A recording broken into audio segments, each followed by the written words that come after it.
How to see who follows you on Snapchat. Hello everyone, I am Vishaka and welcome to our channel. Now let's get right into the tutorial.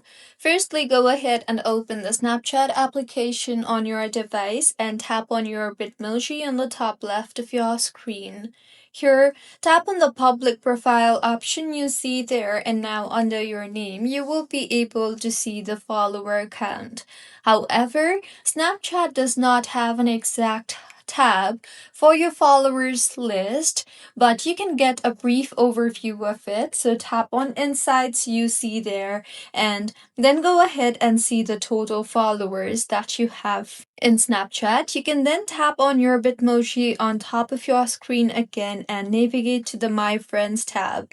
In this particular interface, scroll through and see all the people that you follow, which basically are your followers too. So, this is how you can see who follows you on Snapchat. If you find this tutorial helpful, please like the video and do comment if you have any queries. Also, do subscribe to our channel for more helpful tutorials like this. See you on the next one.